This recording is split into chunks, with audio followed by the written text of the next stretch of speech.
जय हिंद दोस्तों, कैसे हैं आप सभी। मैं आशा करती हूँ आप सभी बहुत ही अच्छे होंगे और अपने एग्ज़ाम की तैयारी बहुत ही अच्छे और जोश के साथ कर रहे होंगे। तो मैं आज एक वीडियो लेके आई हूँ। आप लोगों ने थंबनेल देख लिया होगा कि ये वीडियो किस चीज़ के ऊपर है। तो ये मैं लेके आई हूँ 3 मंथ्स का मास्टर प्लान, कि ये क्या प्लान रहने वाला है ये वीडियो में आपको आगे पता चल जाएगा।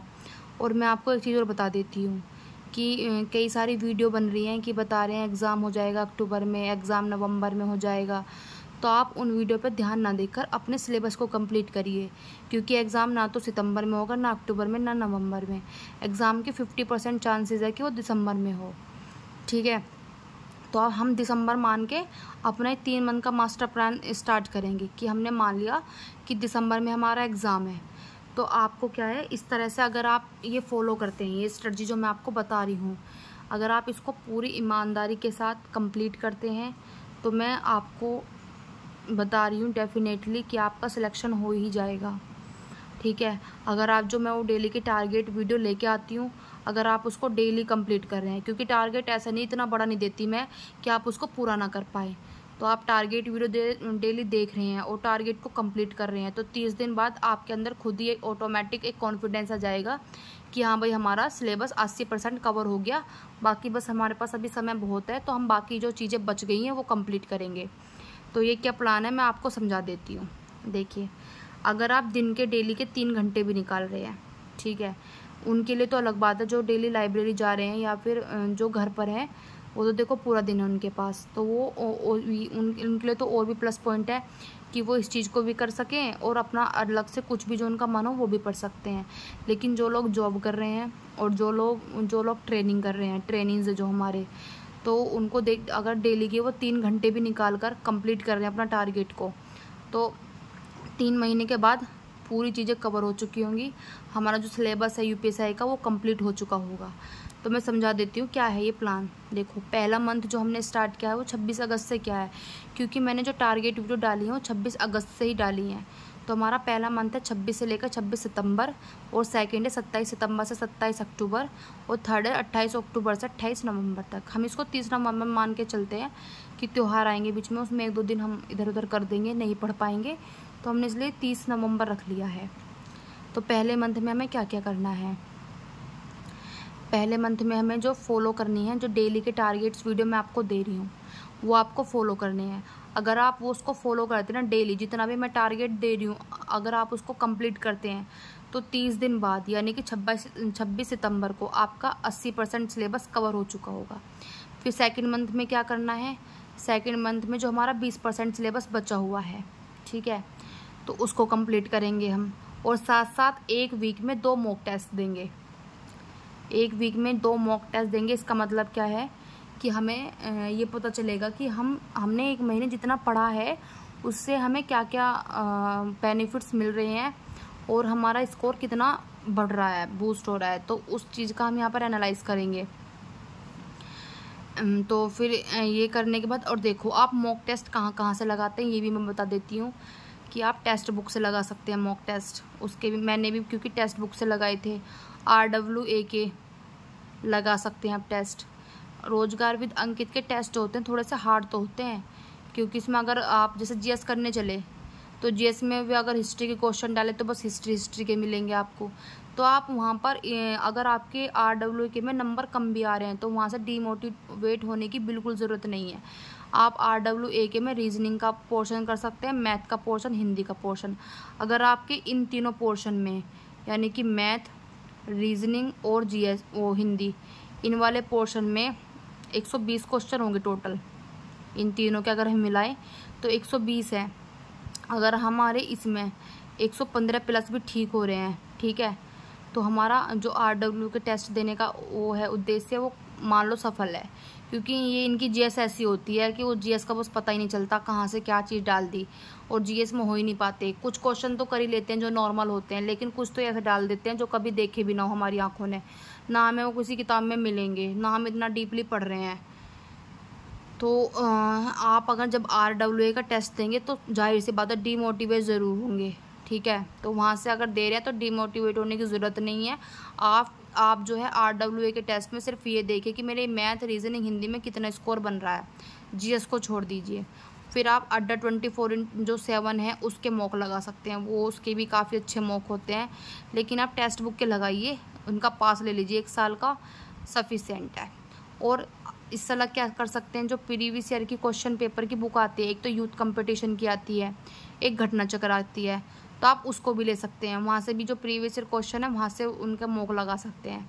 ठीक है भाई, जैसे मान लिया घटना चक्र में तो क्वेश्चन भी देते हैं, उसका आंसर भी, तो आपको क्या करना है, बस क्वेश्चन देख के आंसर उसका मत देखो, अपना एक वो लिया पेपर, उसमें उसके आंसर नोट करते चले गए, फिर चेक कर लो। इस तरह से आप वहाँ से लगा सकते हैं।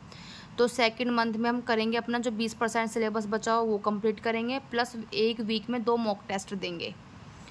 एंड देन आ जाते हैं थर्ड मंथ में, तब हम क्या करेंगे, तो हमने जितना पढ़ लिया है पूरा 100% पढ़ लिया है। देखो मैथ, रीजनिंग, हिंदी में भी आप मान के चलो साहित्य वाला पोर्शन छोड़ दें तो हम 100% कवर कर सकते हैं। लेकिन जीएस में हम कभी भी ये नहीं कह सकते कि हाँ हमने 100% जीएस पढ़ लिया है, क्योंकि जीएस का सेक्शन इतना ब्रॉड है कि हम कितना भी पढ़ लें चीज़ें हम कवर नहीं कर सकते। ठीक है, तो जीएस को हटाकर अब मैथ, रीजनिंग, हिंदी, इनमें तो हमारा 100% हो ही जाएगा कवर। ठीक है, क्योंकि यही स्कोरिंग सब्जेक्ट्स हैं जिसमें हम अपने स्कोर इन्हेंस कर सकते हैं। तो थर्ड मंथ का क्या प्लान होगा हमारा, हमने जितना पढ़ा है, जितना भी पढ़ा है हमने, हम उसका डेली रिवीजन करेंगे। प्लस कुछ इंपॉर्टेंट टॉपिक्स रहेंगे हमारे, जैसे मूल विधि, यातायात वाला पोर्शन भी आता है इसमें, और करंट, क्योंकि करंट इम्पोर्टेंट है एकदम। तो हम थर्ड मंथ में क्या करेंगे, करंट की तैयारी करेंगे। पिछले 6 महीने की करंट हम याद करेंगे, और कैसे याद करनी है करंट, कहाँ से याद करनी है, क्या क्या याद करना, वो मैं सब आपको बताऊँगी। बिल्कुल टेंशन लेने की ज़रूरत नहीं कि हम करंट कहाँ से करेंगे, कैसे करेंगे। 1 महीने में आप कंप्लीट कर लोगे करंट। ठीक है, तो जो इम्पोर्टेंट टॉपिक बच जाएंगे इनका हम रिवीजन करेंगे बहुत ही अच्छे से, ताकि इन टॉपिक से भी हमारा कोई भी क्वेश्चन गलत हो ही ना पाए। और डेली का मॉक देंगे, डेली एक मॉक, क्योंकि एक मॉक देने में हमें टाइम तो लगेगा, फिर उसका एनालिसिस करेंगे तो टाइम लगेगा, तो हमें डेली मॉक देना है। तो अब मैंने बता दिया आपको पहला, दूसरा, तीसरा मंथ कैसे कैसे हमको क्या करना है। अगर आप तीनों मंथ की स्ट्रेटजी बिल्कुल ईमानदारी के साथ फॉलो करेंगे तो आपका जो सिलेक्शन है वो बिल्कुल पक्का हो ही जाएगा। लेकिन अगर आप इसमें कोई भी लापरवाही बरतेंगे या फिर टारगेट देख तो ले लेकिन पूरा नहीं कर रहे हैं, सोच रहे हैं कल कर लेंगे, तो ऐसी चीज़ें क्या, उनका बर्डन बढ़ता चला जाएगा, और जब बोझ बढ़ जाता है फिर करने का कुछ मन नहीं करता। आप खुद ही देखना, अगर आप एक दिन का टारगेट पूरा कर लेते हैं ना, तो आपके अंदर खुद ही ऑटोमेटिक एक खुशी सी आएगी कि चलो भाई आज का टारगेट कंप्लीट हुआ। ठीक है, कभी कभी तो देखो बहुत ज़्यादा थकान हो जाती है, पढ़ने का बिल्कुल मन करता ही नहीं है। मैं भी जब कभी कभी ड्यूटी से आकर बहुत ज़्यादा थक जाती हूँ, मैं पढ़ती नहीं हूँ कि, और मैं डेली का अपना टारगेट बनाती हूँ कि आज मैं ये पढ़ूँगी। फिर वो टारगेट मुझे अगले दिन बड़ी मुश्किल से पूरा कर पाती हूँ मैं, क्योंकि अगले दिन वाला टारगेट भी होगा, पिछले दिन वाला भी टारगेट हो गया, तो वो एक्स्ट्रा बर्डन बढ़ जाता है। तो मैं आपसे यही कहूँगी भी थकावट को कुछ दिन के लिए अलग रख दीजिए। थकान तो देखो होती है, लेकिन सोचिए कि अगर आज मैंने थोड़ी सी मेहनत कर ली तो कल को मेरे कंधे पर 2 स्टार होंगे, और इससे आपका और आपके घर वालों का कितना नाम होगा। अगर आप थोड़ी देर आंख बंद करके सोच लेंगे ना, तो आपका ऑटोमेटिक ही पढ़ने का मन करने लग जाएगा एकदम। आप अगर सोने की भी कोशिश कर रहे हैं, नहीं नींद आएगी बिल्कुल भी। अगर नींद आ रही तुरंत सोच लो कि अगर भाई मैं सो गया ना, तो मेरे से कम 10 बच्चे जो पढ़ रहे हैं अभी बैठ के, वो आगे निकल जाएंगे और मैं उनसे पीछे रह जाऊँगा। फलां का लड़का दरोगा बन जाएगा और मैं रह जाऊँगा। तो ये चीज़ें जो हैं आपको मोटिवेट करती हैं, जब हम इस तरह से सोचते हैं अपने आप को थोड़ा सा वो करके। तो आप इस तरह की चीज़ें सोचें और फिर अपना टारगेट को कंप्लीट करें। आप जो एक दिन में आप अगर मान लें टारगेट भी फॉलो नहीं कर रहे हैं, लेकिन कुछ ना कुछ तो ज़रूर पढ़ें, ताकि जो आपकी कंटिन्यूटी है वो बनी रहे। तो ये थे 3 मंथ्स का मेरा मास्टर प्लान, कि अगर आप इसको फॉलो करते हैं तो मैं इस चीज़ की गारंटी दे रही हूँ कि आप ज़रूर सिलेक्ट हो जाएंगे। लेकिन ये नहीं, पूरे अच्छे से पढ़ना है। ये नहीं कि बस हमने मौलिक अधिकार स्टार्ट किया, आर्टिकल 12 में राज्य की परिभाषा की 13 में आएगा, 14 में आएगा, 15 में नहीं। आपको अच्छे से डिटेल में पढ़ना ही है कि भाई 12 के अंदर राज्य परिभाषा के अंदर क्या क्या आता है, आर्टिकल 13 के सब क्लोज क्या क्या हैं, कौन कौन से केस आए, आर्टिकल जो 13 का 4 जुड़ा हो किस कॉन्स्टिट्यूशन अमेंडमेंट के थ्रू जुड़ा, आर्टिकल 14 में जो 2 बातें हैं, विधि के समक्ष समता, विधि का समान संरक्षण, उनमें क्या अंतर है। क्योंकि चीज़ें पूछी जाती हैं, क्योंकि पॉलिटी का इसमें वेटेज बहुत ज़्यादा है और पॉलिटी को हम हल्के में नहीं ले सकते कि हमने मोटा मोटा पढ़ लिया भागती में मौलिक अधिकार 12 से लेकर 35 तक मौलिक अधिकार इस में ये नहीं, हमें चीज़ें अच्छे से कंप्लीट करनी है। तो आप इस तरह से ये फॉलो करिए और एग्ज़ाम को मान के चलिए कि दिसंबर के लास्ट में ये एग्ज़ाम होगा, अगर होगा तो, वरना नेक्स्ट ईयर ही जनवरी में चांसेस हो गए इसके एग्ज़ाम होने के। तो आप अच्छे से तैयारी करिए, ठीक है। आज के लिए इतना ही काफ़ी है। और वीडियो को यार लाइक कर दिया करो प्लीज़, मैं आप सबके लिए वीडियो लेके आती हूँ, थोड़ा सा मोटिवेशन मुझे मिल जाता है जब आप लाइक करते हैं और शेयर भी कर देते हैं। तो आज के लिए इतना ही, थैंक यू।